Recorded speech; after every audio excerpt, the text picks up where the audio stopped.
Hello everyone, তোমরা সকলে কেমন আছো? আশা করি খুব ভালো আছো। আমিও খুব খুব খুব ভালো আছি। আজকে আমি তোমাদের সাথে শেয়ার করব আমার স্বাদের নিয়ম পালন, তার সাথে খাওয়া দাওয়া, তার সাথে অনেক মজা। তো চলো তোমরা দেখে থাকো। এখানে আমি প্রথমে একটা নিয়ম পালন করে নিয়েছিলাম।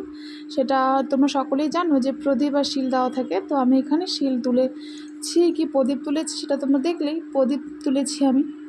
তো তারপরে এখানে সবার কোলে কোলে দেওয়া হচ্ছিলো, এটা নিয়ম।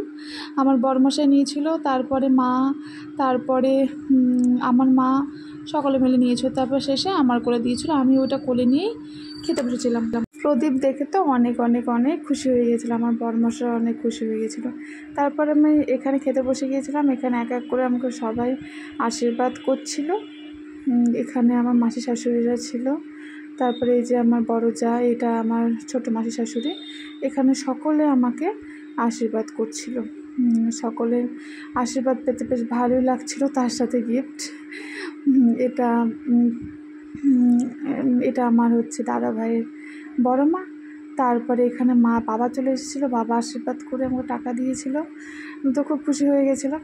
তারপরে এক এক করে সবার আশীর্বাদ পর্ব এখানে চলছিল। সাতের দিনটা এত সুন্দরভাবে কাটবে সত্যি ভাবতে পারিনি। সকলে এসেছে, আমার যারা যারা বিশেষ করে ভালোবাসে সবাই এসেছে। আমি খুব খুব খুশি হয়েছি, এত সুন্দর করে কেটেছে। তারপরে এত সুন্দর করে আমাকে বসিয়ে খেতে দিয়েছিল আমার যারা ডেকোরেশন করেছিল খাওয়ার থালাগুলো।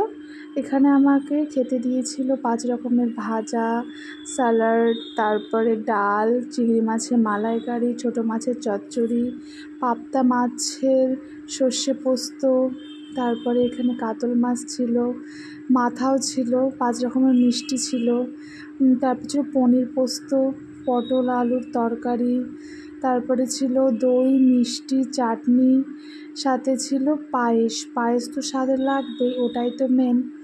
তারপর ছিল এখানে স্ন্যাক্স আইটেম কিছু ছিল। খুব সুন্দর, সব রান্নাগুলো খুব ভালো হয়েছিল। বিশেষ করে চিংড়ি মাছের মালাইকারি তো দারুণ হয়েছিল। আমি চিংড়ি মাছের মালাইকারি দিয়েই বেশিরভাগ খেয়ে নিয়েছিলাম, দারুণ হয়েছিল। আমার মাথাতে এখানে সবাই আশীর্বাদ করতে করতে আমার মাথাটা পুরো ধান দুব্বায় ভরে গিয়েছিল। একটা মেয়ের জীবনে সত্যিই এটা 7 পূরণ বলে কথা। 7টা মাস, এখনও 2-3টা মাস বাকি আছে। মেয়ে থেকে মা হওয়া জার্নিটা খুব একটা সহজ নয়, অনেক কষ্টের মধ্যে দিয়ে পার হয়। কিন্তু ওই তো সেই সময়টা সকলেই বলে থাকে বাচ্চার মুখ দেখলে সব কিছুই ভুলে যাওয়া যায়। যত কষ্ট, সব কিছুই, শারীরিক যন্ত্রণা, সব কিছুই ভুলে যাওয়া যায়। এক এক করে এখানে ফটো সেশন হচ্ছিলো। এখানে দিদি চলে এসেছিলো, একটা কিছু দেওয়ার করে জাস্ট একটা ছবি তোলা, একটা পোজ। তারপরে আমি এখানে শুরু করে দিয়েছিলাম পায়েস খেতে। মোটামুটি 7 মাস পর, মোটামুটি কেন, অ্যাকচুয়ালি 7 মাস পরে আমি পায়েস খেয়েছিলাম। পায়েস খেতে আমি বড্ড ভালোবাসি, কিন্তু খাওয়া যাবে না, এটাই নিয়ম ছিল। তাই জন্য আমি খেতে পারিনি 7টা মাস। তারপর আমি এখানে পায়েস খাওয়া শুরু করে দিয়েছিলাম।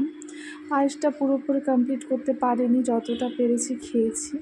পায়েসটা খেতে খুবই ভালো হয়েছিল। পায়েসটা আমার বড় যা করেছিল, খুবই ভালো হয়েছিল খেতে।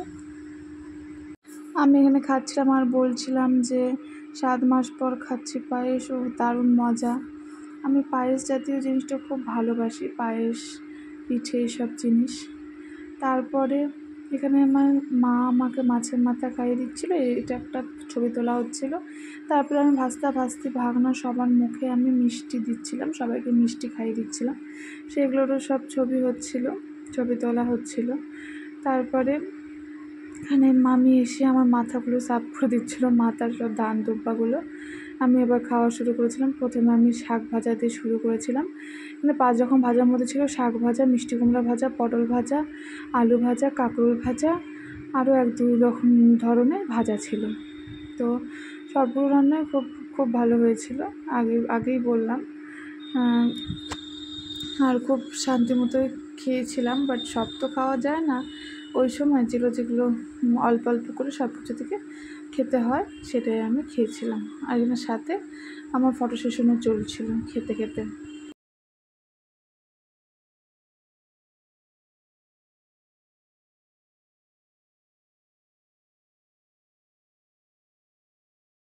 তারপর বড়মশাইকে খুঁজে খুঁজে পেলাম, বড়মশাইকে বললাম আসো, মাছের মাথাটা আমাকে খাইয়ে দাও, সেটার ছবি একটা তুলবো।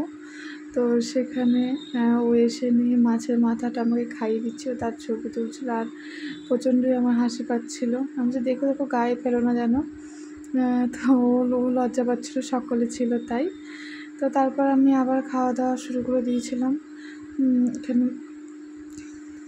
আমার খাওয়ার জন্য এখানে একটা টুল এনে দিয়েছিল, কারণ আমার নিচে বসে খেতে এখন অনেক প্রবলেম হয়, নিচে বসে আমি খেতেই পারি না। তো তাই জন্য আমি এখানে টুলের উপর থালাটা রেখে আমি খাচ্ছিলাম। সকলে আমাকে আশীর্বাদ করো, আমি যেন আর কটা মাস ভালো মতোভাবে কাটিয়ে নিয়ে একটা সুস্থ সন্তানের জন্ম দিতে পারি, এই কামনাই করি এখন। তবে সকলেরই এত ভালোবাসা পাই না, সব কিছুই ভুলে যাই, খুবই ভালো লাগে সকলে যখন আমাকে এত এত ভালোবাসে আর এত কেয়ার করে, আমার তখন অনেক হ্যাপি হয়ে যাই।